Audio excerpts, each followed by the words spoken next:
dekat Zimat. Harga RM13.50. Nanti kita nak dekor. Dekor cantik. Cantik.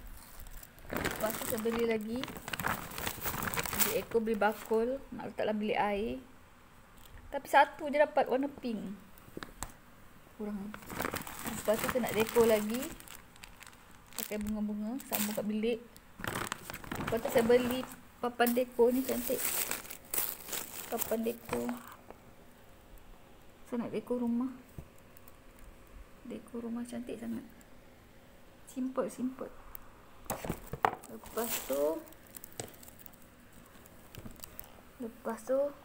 betul lah saya pergi Family Mart.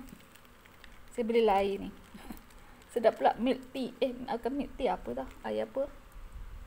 Bukan milk tea, tak air apa? Rasa apa memang sedap lah. Nombor dekat setengah dah. Dia rasa pahit-pahit.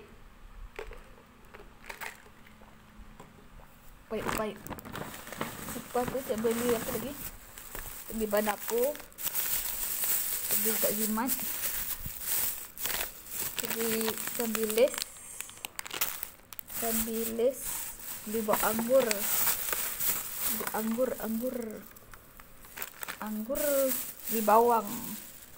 Bawang merah, bawang besar. Lepas tu saya beli apa lagi?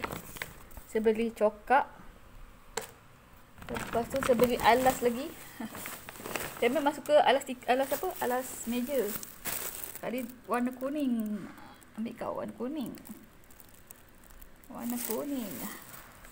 Ini 4 kerusi. Saya order 4 kerusi. Lepas tu saya beli dekor lagi. Ini cantik-cantik lah. Saya suka kedai ringgit ni. Barang cantik. Lepas tu saya beli lagi bunga kecil. Ni saya nak dekor. Ni saya letak dalam botol. Nanti nak DIY. Lepas tu saya beli ni bunga lagi. Lepas tu saya beli ni. Alah comelnya. Hai. Lepas tu saya beli untuk dekor lagi. Dekor bilik. Dot. Lepas tu saya beli apa lagi lah. Saya beli ni rabbit. Gam untuk apa kertas. Inilah tangkapan daripada saya di Zimat dan di Eco Shop cantik juga. Nanti kita dekor. Saya suka lah barang-barang cantik-cantik. Saya suka yang ni dua ni. Memang cantik. Cantik gila. Siapa pandai mendekor memang gila lah. Ni pun cantik. Saya suka. Okay, nanti kita dekor, kita tunjuk Okay, bye-bye. Ada apa dengan Eco Shop? Inilah dia. Tangkapan hari ini. Tangkapan. Tunggu suami gaji. Suami. Ni. STR pula. Ada tangkapan hari ini.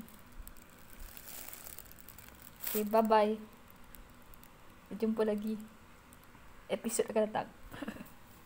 Kalau ada yang berkenan. Ni cantik untuk alam meja. Lemon tree.